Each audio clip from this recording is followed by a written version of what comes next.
안녕하세요. 손재영 의사생활의 신경과 전문의 손재영입니다. 요즘 날씨가 추워지는데 모든 분들 건강 조심하시기 바랍니다. 손저림으로 병원에 내원하신 분들이 정말 많으셔서 오늘은 손저림으로 병원에 오시면 어떻게 진료가 이루어지는지 한번 알아보겠습니다.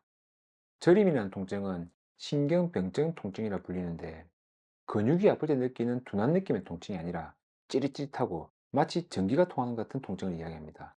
이런 통증과 함께 손의 감각이 저하되면서 먹먹함과 마취된 느낌이 동반되기도 하고 이질통이라 하여 평소에는 전혀 통증을 유발하는 자극이 아닌 가령 옷에 스칠 때나 살짝 손을 건드리는 것 같은 자극에도 신경통이 발생합니다. 이렇게 저림이라는 신경병증 통증의 양상은 아주 다양하게 나타날 수 있습니다.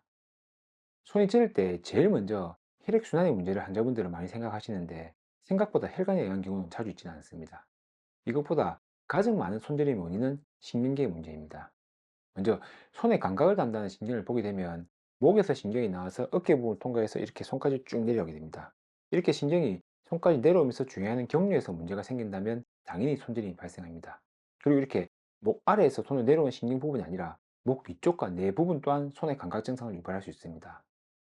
목으로 들어온 감각신경은 그쪽이 아니라 반대편을 넘어가게 되고 이후 뇌에서 감각을 담당하는 부분까지 올라가게 됩니다. 즉, 뇌에서도 감각을 담당하는 부분에 변변이 생기면 손저림이 생길 수 있지만 뇌의 변변인 경우에는 손의 감각 증상만 영향을 주는 것보다는 그 주위에 지나가는 얼굴이나 발의 감각 부분까지 침범이 되면서 얼굴이나 발에도 감각 증상이 같이 동반되는 경우가 더 많습니다.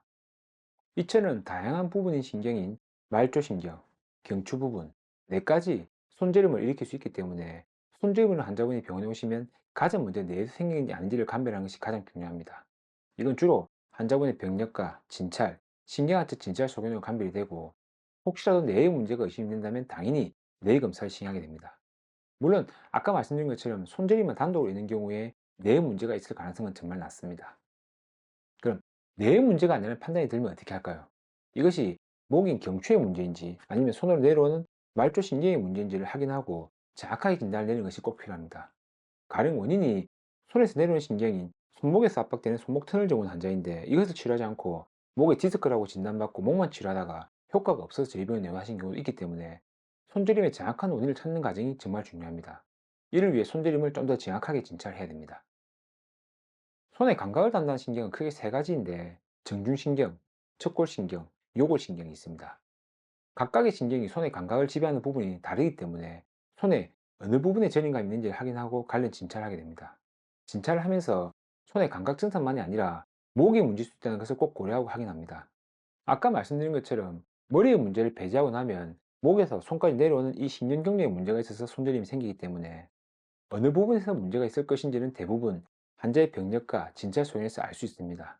여기까지 하고 나면 어느 부분에 어떤 문제 때문에 손저림이 있는지를 짐작하게 될 것입니다.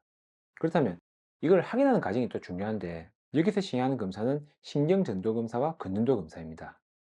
신경전도검사는 말 그대로 말초신경에 대한 테스트인데 어느 신경이 손상되는지를 확인하고 또 손상이 된 신경이 있다면 이 손상의 위치가 손목인지 팔꿈치인지 그 레벨을 알 수 있는 검사입니다. 신경전도검사는 보시는 것처럼 신경에 이렇게 전구를 붙인 상태에서 이 신경에 전기자극을 주면서 신경이 흐르는 속도와 자극에 의한 반응을 보는 검사입니다. 그리고 같이 시행하는 근전도 검사 또한 중요한데 우리 몸의 신경은 감각신경과 운동신경이 함께 지나가기 때문에 신경이 손상되게 되면 근육 또한 함께 영향을 받게 됩니다. 환자분 손에 테스트를 할 수 없어서 제 손에 한번 해보겠습니다. 이렇게 근육의 바늘을 찔러서 근육에 힘을 주기도 하고 힘을 빼기도 하면서 이상이 있는지 확인하고 또 목 주위 근육대도 검사를 해서 목 신경의 압박이 있는지도 확인하게 됩니다. 신경전도 검사와 근전도 검사를 하고 나면 대부분 정확한 손저림의 변명이 진단되고 각각의 변명에 따라서 관련 치료를 시행합니다. 이러한 치료는 약물치료, 신경차단술, 말초신경 방지술 등이 있으며 환자에 따라서 필요한 치료를 더 하게 됩니다. 그리고 여기서 더 하나 말씀드리고 싶은 것은 이렇게 신경관련 검사를 해도 전혀 이상이 없고 혈관의 문제도 아닌데 손저림으로 불편함을 느끼는 경우가 정말 많다는 것입니다. 목에서 나온 신경은 목 앞부분을 통해서 쇄골 아래로 신경이 내려가기 때문에 이렇게 신경이 목의 앞부분에서 근육에 의해서 눌려지는 경우도 정말 많습니다. 신경이 근육에서 눌린 경우라면 그쪽 근육을 치료해주면 이러한 손저림은 회복될 수 있습니다. 물론 이 외에도 검사에 이상이 없는 여러 원인이 있지만 제가 환자분들을 치료하다 보면 이런 경우가 가장 많았습니다. 아마도 일상생활 하시면서 많은 시간을 스마트폰과 컴퓨터를 하시다 보니 목을 숙이는 시간이 많아지고 이러한 자세 때문에 특히 목 앞부분의 근육이 영향을 받아서 손저림이 생기는 것으로 보입니다. 오늘은 손저림 환자분께서 병원에 내원하셨을 때 주로 어떻게 진료를 하는지 알아보았습니다. 조만간 손저림을 잘 일으키는 질병에 대해서도 영상을 만들어서 정리하겠습니다. 오늘 내용 도움되셨다면 구독, 좋아요와 알림 설정까지 부탁드립니다. 감사합니다.